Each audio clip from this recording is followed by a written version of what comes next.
2-in-1 cake baka mo, tapos may pera pa sa loob. Hello mga mi, samahan nyo kong gumawa ng 2-in-1 cake, sabay may pera pa sa loob. So una natin gagawin syempre ang ating 2D topper, ang letter R na logo ng Roblox. Kasi ang team ng ating cake is Roblox, tapos sabay Lego. Mano-mano cut lang tayo dito guys kasi wala naman tayong cutter ng Roblox na letter R. Pero may nabibili naman sa Orange App. Yun nga lang hindi ako bumibili kasi kaya ko namang mag-mano-mano cut. Madalas kasi dati na ino-orderan ako ng Roblox team. Kaya naman nasanay na akong mag-mano-mano cut ng letter R ng Roblox. So yan nga at kinukulayan ko ng aking amazing fondant color red. Tapos, ang ginamit kong pangkulay dyan is yung Putraco gel na color red. Magiging panloob ng kulay si color red. Tapos, nasa ibabaw syempre ang white. Nikat ko gamit yung cutter na square na malaki. Tapos, nikat ko yan. Nilagyan ko ng konting allowance para syempre kita ang color red. Tapos, ikakat ko ulit yung panloob na red na mas maliit na cutter na square, ganon. At dito sa next video naman mga mi, sinusunod ko naman ginagawa yung ating word logo na Roblox. Yan, at isa-isa ko nang idinidikit sa pulang amazing fondant ko, yung kanyang Roblox na word.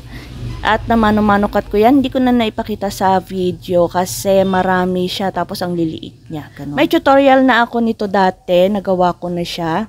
Hanapin nyo na lang sa aking mga videos at natabunan na. O diba, logo pa lang yan pero nag-consume na tayo ng ilang oras. Kasi dito sa ating video naka-fast forward yan. Kaya hindi ninyo halata na mahaba yan.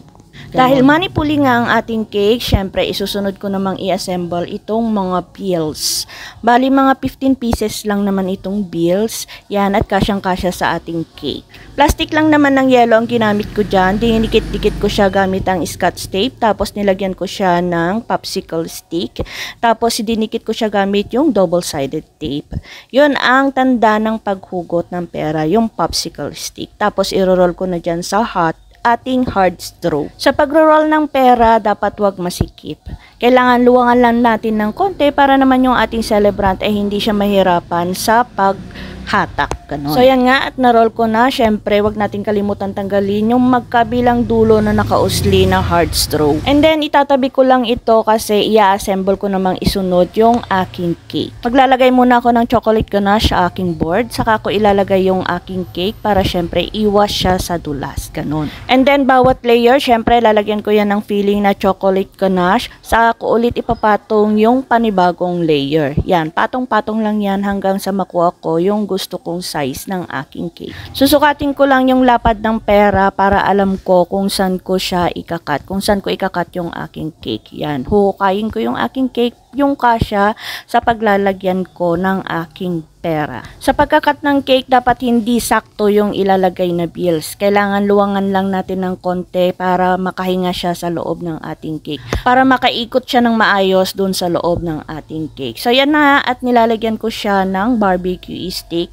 Bali, umpisan ko yan doon sa harap. Tatagos yan sa kabila. Bali, yan yung pinaka-support ng ating pera para paghugot ng ating celebrant, hindi mauhugot lahat yung kanyang bills. Ganon. Yung nakaroll na mauhugot yung lahat pag walang support na barbecue stick. So napansin nyo kanina, nilagyan ko siya ng support ng mga barbecue stick, bali 4, para syempre na rin yun, support ng ating cake.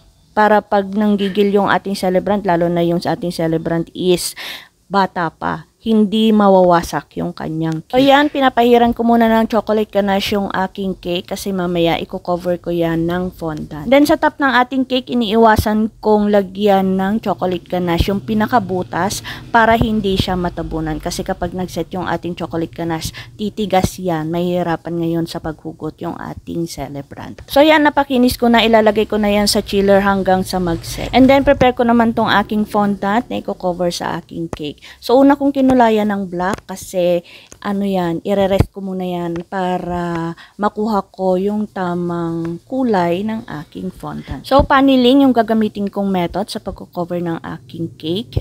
Kaya nakapag-roll na ako dyan ng pahaba at manipis. Yan. And then, sinunod ko namang ni-flat yung dalawang white. Yan yung magiging nasa ibabaw. And then, itong aking black na ni-rest. Yan. Tingnan nyo naman at naging kulay black na siya. Ito na yung ating cake. Nikuha ko na sa aking chiller. Ready na siyang i-cover ng fondant. Inuna ko yung top. Tapos, saka ko yan babalik na rin. Pero dapat sana, pinagsabay-sabay ko na yung ilalagay ko sa top para isahang cut na lang kagaya niyang ginagawa ko sa video. Tapos, yan nga at babalik na rin ko ulit. Tapos papahiran ko yan ng shortening para yung nasa ibabaw hindi siya dumikit. Tapos lalagyan ko siya ng parchment paper. Yan. Tapos mamaya yan, tatanggalin ko rin yan. Tapos yung bandang gitna is black. Ang pinakahuli is white. Bali, white, black, and white. And then, binaliktad ko, syempre, para matanggal ko yung sobra na fondant. And then, syempre, babaliktarin ko yan ulit. Sa ako naman ibabrush yung gilid ng aking fondant.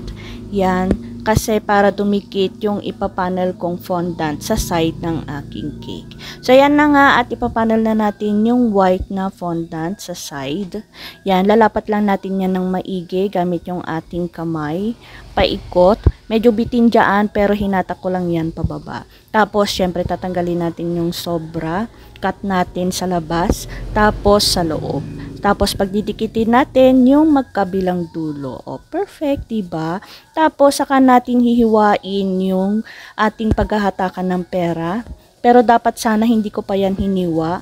Tapos, nilagyan ko ng tanda para alam ko kung saan ko ikakat ng kagaya niyan. O, diba nagkamali ako sa part na yan, pero carry lang yan kasi baker tayo. Magagawan natin yan ng paraan. O, diba nakita ninyo yung mali ko? Dapat sana hindi ko pa siya nikat dun sa paghuhugutan ng pera.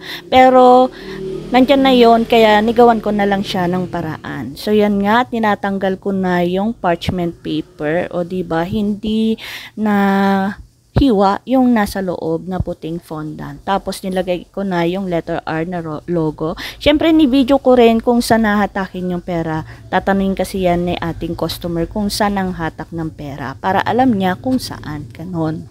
And then dahil nga Lego pa yung isang team ng ating cake, 2-in-1 nga yan, Roblox and Lego. At nilalagyan ko na nga siya ng Lego na design. Hindi ko na naipakita kung paano ko ginawa yung mga Legong yan, pero madali lang yan. Nagkat lang ako ng square and pa-rectangle na fondant. Tapos yung ating Lego na figure, nilagay ko na rin. Bali, mano-mano lang lahat yung ginawa kong yan. Pero lang dun sa figure natin na Lego. Diyan sa Lego na figure, meron akong ginamit na silicone molder na nabili ko pa last year Cake Fiesta Manila. Syempre, nag-sale si Paulitos, kaya nakabili ako. Mura ko lang siyang nabili. And then, syempre, hindi mawawala ang ating mahabang dedication na request ng ating customer. Syempre, pagbibigyan natin yan, customer natin. Kita nyo naman at isa-isa ko yung idinidikit. Pero syempre, bago ko yan ididikit isa-isa, pinahiran ko muna yan ng tubig. Imagine nyo na lang mga mi, kung paano kong ginawa yung mga letters na maraming kulay. O diba, salit-salit yan. Kung anong kulay ng ating mga Lego, ganun din yung mga kulay ng ating mga letra. Lagay ko na lang sa comment section kung saan ko nabili yung mga ginamit kong molder at cutter dyan sa aking cake. Tapos mag-check out kayo, ha?